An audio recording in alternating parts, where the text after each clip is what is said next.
लोग कहते हैं संगठन में बहुत शक्ति होती है और सत्य कहते हैं। अब देखिए, एक उंगली और एक मुट्ठी के बल में कितना अंतर है हम सभी जानते हैं, किंतु एक उंगली आपको उचित मार्ग दिखा सकती है, मुट्ठी मार्ग अवरुद्ध कर सकती है। इसलिए यह जानना अत्यंत महत्वपूर्ण है कि संगठन और भीड़ में क्या अंतर है। इसे पहले पहचानिए। संगठन वो जहां आपका अपना व्यक्तित्व, अपनी पहचान, केवल शक्ति पाने के लिए भीड़ का भाग बन जाना ठीक नहीं, क्योंकि ये भीड़ भले ही आपको शक्ति दे किंतु आपसे आपकी पहचान छीन लेती है। इसलिए संगठन में रहिए किंतु अपने व्यक्तित्व को, अपनी पहचान को, इसे कभी मत खोइएगा। राधे राधे। क्रोध, क्रोध क्या है कौन नहीं जानता। हर आयु, हर वर्ग, हर श्रेणी के व्यक्ति को क्रोध का अनुभव हो चुका है। बल्कि किसी किसी का तो परिचय ही इसी प्रकार दिया जाता है, ये व्यक्ति अत्यंत क्रोधी है, इससे तनिक बच के ही रहें। अब क्रोध क्या है हम सभी जानते हैं, किंतु ये क्रोध कर क्या सकता है ये बहुत कम लोग जानते हैं। क्रोध कुछ इस प्रकार है, किसी जलते हुए अंगारे को पकड़ना और किसी और की ओर फेंकना। अब इसके पीछे आपकी मंशा होती है सामने वाले को जलाने की, किंतु उससे पहले तो आपके स्वयं के हाथ जल जाते हैं। तो स्मरण रखिएगा, जब भी आप किसी और पर क्रोध करते हैं, सर्वप्रथम वो आपके विनाश का कारण बनता है। मैं कहता हूं, जब इस संसार में करने के लिए प्रेम है तो क्रोध करना ही क्यों। प्रेम कीजिए, यही प्रेम सब में बांटिए और इसी प्रेम के साथ कहें राधे राधे। भय, ये भय सदैव मनुष्य के साथ ही रहता है। कुछ खो देने का भय, जो पा लिया उसे खो देने का भय, अब जिसके हम निकट हैं उसके दूर चले जाने का भय, जो हमारा है हमसे छिन जाने का भय। अब मनुष्य सारा जीवन व्यतीत कर देता है इस भय की छाया में। किंतु क्या कभी आपने ये सोचा है कि ये भय हमें क्यों लगता है? ये भय हमें इसलिए लगता है क्योंकि हम उस व्यक्ति, उस भाव, उस वस्तु को स्वयं से समेट कर रखते हैं। हम स्वयं उसे इतनी शक्ति दे देते हैं कि वो जब चाहे तब हमें छोड़कर जा सकता है, हमें कष्ट पहुंचा सकता है। किंतु यदि हम उस भाव, उस व्यक्ति, उस वस्तु से निर्लिप्त रहें, उसके आकर्षण से हम मुक्त हो जाएं, तो ना ही वो हमें छोड़कर जा सकता है, ना ही हमें कष्ट पहुंचा सकता है। इसलिए स्वतंत्र रहिएगा और सबको स्वतंत्र रखिएगा, प्रेम को भी। राधे राधे। अस्तो मां सद्गमय, तमसो मां ज्योतिर्गमय, मृत्युर्मामृतम गमय। कभी आपने सोचा है, काला रंग ना होता तो क्या श्वेत रंग आपको भाता? रात्रि का अंधकार ना होता तो सूर्य प्रकाश का अर्थ हमें समझ आता? ये थकान ना होती तो क्या विश्राम का अर्थ हम समझ पाते? ये भूख ना होती तो क्या इन स्वादिष्ट व्यंजनों का अर्थ हम समझ पाते? क्या इन सब का आनंद हम ले पाते? स्मरण रखिएगा, इस संसार में कोई भी भाव या वस्तु बुरी नहीं। यदि आप मानते हैं कि बुरी है तो किसी कारण से ये बुराई आवश्यक है, अन्यथा ईश्वर इसे हमारे संसार में रखते ही। इस बुराई का उद्देश्य है हमें अच्छाई का आभास करवाना, ताकि हम अच्छाई में अपना लक्ष्य साध सकें। इसलिए बुरों से कभी घृणा मत कीजिएगा, ये तो केवल भलाई की आवश्यकता के जनक, उन्हें भले में परिवर्तित कीजिए, असत्य से सत्य की ओर ले जाए, अंधकार से प्रकाश की ओर ले जाए, मृत्यु से अमरत्व की ओर ले जाए, किंतु प्रेम के पथ से। राधे राधे।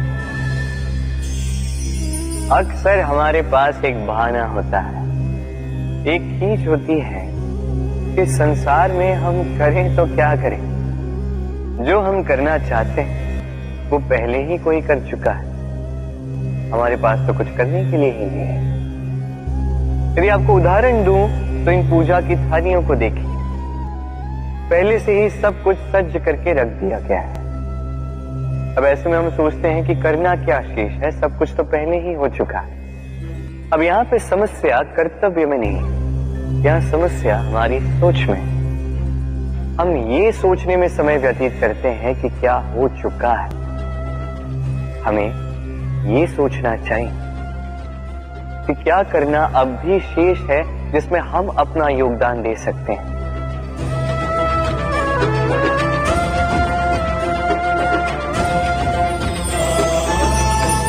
समझे?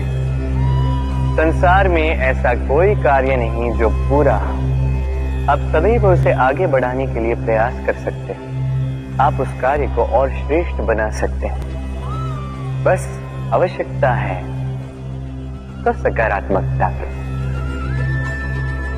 राधे राधे।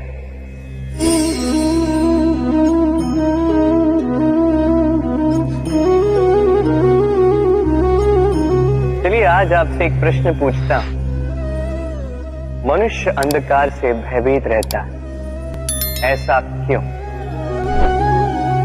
इसका उत्तर है कि इस अंधकार में मनुष्य कुछ देख नहीं पाता, न आगे देख पाता है न पीछे, आसपास क्या है समझ नहीं पाता, न अपनी राह देख पाता है न अपना लक्ष्य, इसके कारण अपना विश्वास खो देता है और इसी कारण से भयभीत हो जाता है।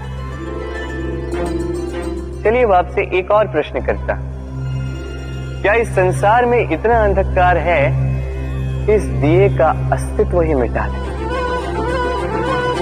नहीं, उल्टा ये दिया अंधकार को चुनौती देता है, स्वयं जलकर संसार को प्रकाश देता है। ये छोटा सा दिया, अब जब ये छोटा सा दिया अंधकार से भयभीत नहीं होता तो भला आप क्यों असफलता से भयभीत होते हैं?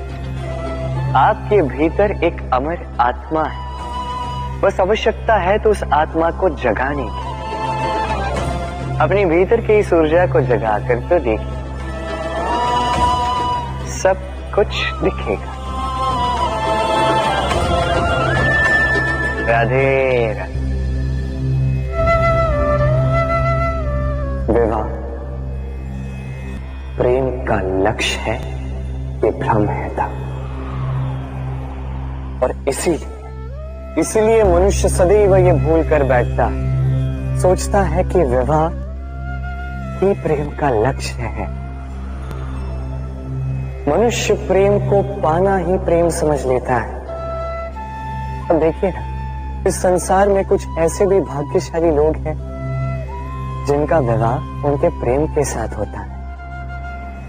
कुछ का प्रेम ऐसा भी जिन्हें विवश होकर ना चाहते हुए भी किसी और के गले में वरमाला डालनी पड़ती है। किंतु ये दोनों भूल कर बैठते हैं ना, विवाह के पश्चात वो सोचते हैं कि हमें तो सब कुछ मिल गया, हमने तो प्रेम प्राप्त कर लिया, हमारा लक्ष्य पूर्ण हुआ। किंतु उसके पश्चात ये जो प्रेम है था कहीं ना कहीं खो जाता। और जिन्हें प्रेम ना मिला वो प्रेम ना मिल पाने की पीड़ा में प्रेम ही भूल जाते हैं। समर्पण,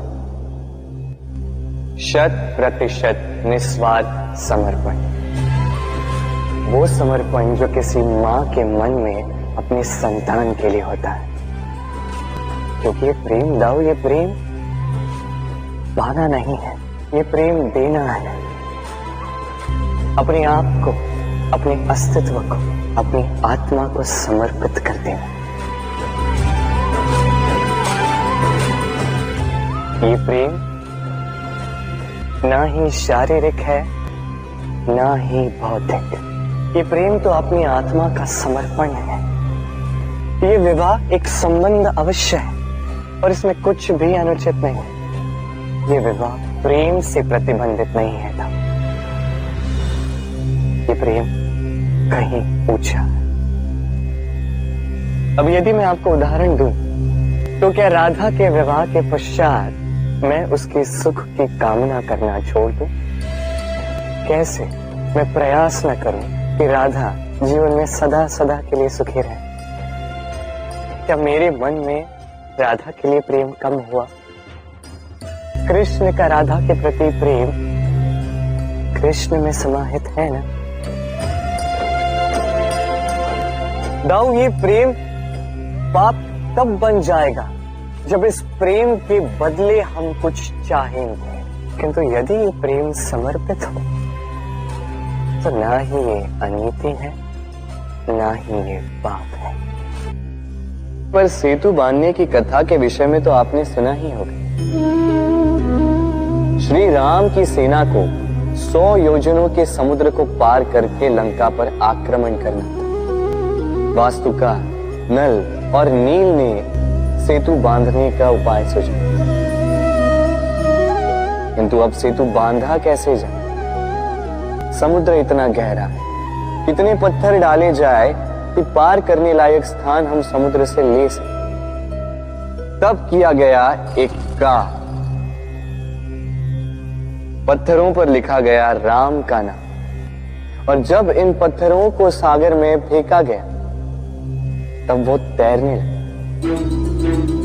अब कोई कहेगा ये राम के नाम की महिमा है, कोई कहेगा ये नारायण का कोई चमत्कार, किंतु नहीं, ये राम का वो गुण, उनके व्यक्तित्व की वो महानता है जिसने उनका प्रतिनिधित्व किया। कि पत्थर भी इस सागर में तैरने लगे।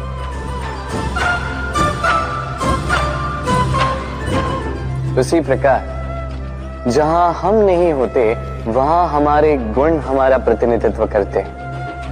हमारे नाम की शक्ति हम स्वयं बनाते हैं, अपने कर्मों से, अपने गुणों से। अब चयन आपका है। आपके नाम के सहारे कोई विपदा से बाहर निकल आता है या आपके अपयश के दुष्कर्मों से कोई डूब जाता है। अच्छे से चयन कीजिए। राधे राधे। कभी किसी पंछी को देखा है? जब उसे अंडे देने होते हैं तो वो सर्वप्रथम एक स्थान खोजता है, एक स्थान जो वर्षा, धूप, शत्रुओं से सुरक्षित हो। फिर वो अपना घोंसला बनाता है, फिर अंडे देता है, और फिर जब उन अंडों से नन्ही संतानें निकल आती हैं तो उन्हें भोजन देता है, उनकी सुरक्षा करता है। परंतु जब उनके पंख निकल आए तो ना उन्हें भोजन देती है, ना ही उन्हें घोंसला बनाना सिखाती। उड़ने की कला सिखाती है बस। फिर वो नन्ही संतानें उड़ने की कला सीखकर स्वयं अपना भोजन लाना सीख जाती, स्वयं घोंसला बनाना सीख जाती। और हम मनुष्य क्या करते हैं? संतान के बड़े होने के पश्चात भी उनकी चिंता में सूखते हैं, प्रयास करते हैं कि उनके लिए घर बना सके, और अपनी संतान को और भी शक्तिशाली बनाने के स्थान पर पंगु कर जाते हैं।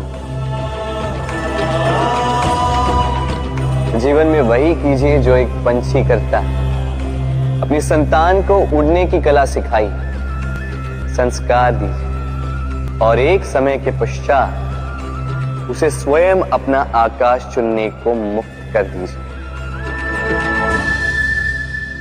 राधे राधे।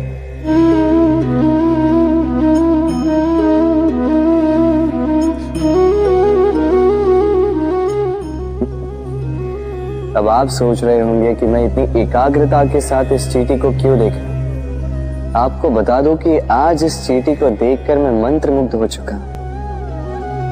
इसके रूप, इसके आकार को देखकर नहीं, इसके प्रयासों को देखकर।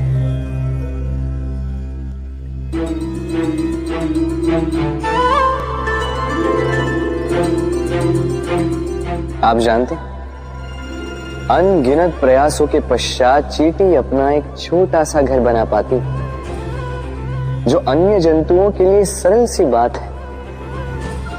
वो चींटी के लिए उसके जीवन की सबसे बड़ी घटना, सबसे बड़ी सफलता है। भविष्य में चींटी रहे न रहे, इनके बनाए हुए घर वर्षों पश्चात तक टिके रहते हैं।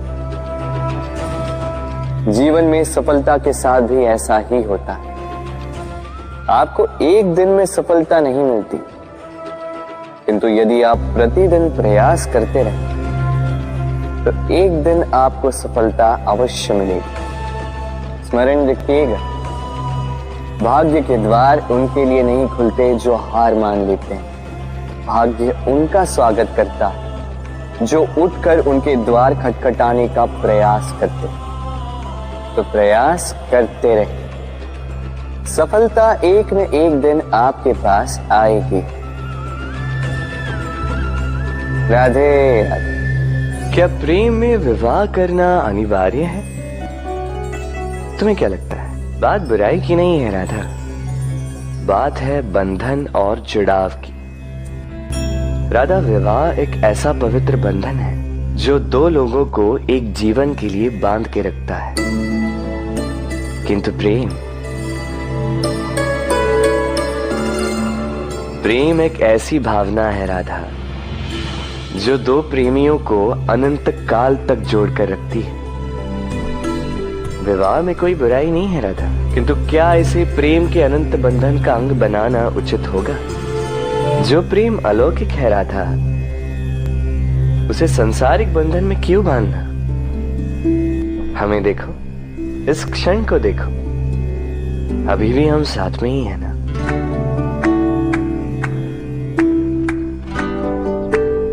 प्रेम भी यही सिखाता है राधा कि दो लोग, दो प्रेमी पूरे अस्तित्व के साथ हर क्षण एक दूसरे के संग बिताएं, बिना भविष्य की चिंता किए और इन आशाओं और आकांक्षाओं के खेल से परे होकर एक दूसरे को समझे। ये तो समय ही बताएगा ना राधा कि हम एक दूसरे के विकार, गुण, अवगुण जानते हैं या अब भी कुछ जानना शेष है। ये ताला देख रहे हैं आप? ये ताला प्रहार से भी खोला जा सकता है, प्यार से भी खोला जा सकता है। अर्थात इस ताले को आप इस चाबी से भी खोल सकते हैं, इस हथौड़े से भी खोला जा सकता है, किंतु खुलने में अंतर होगा। यदि आप इस ताले को प्रहार से खोलोगे तो ये पुनः काम नहीं आएगा, किंतु यदि आप इसे चाबी से खोलोगे तो ये सदा काम आएगा। हमारे जीवन में संबंध भी कुछ इसी प्रकार होते हैं। हमारे जीवन की आनंद रूपी धन की रक्षा करते हैं, किंतु प्रेम से, यदि क्रोध से किया जाए तो फिर वो किसी काम के नहीं रहते। इसलिए उन्हें सदा प्रेम की चाबी से खोलिएगा, क्योंकि हर बार नया ताला ला सकते हैं आप, नए संबंध नहीं ला पाए। राधे राधे।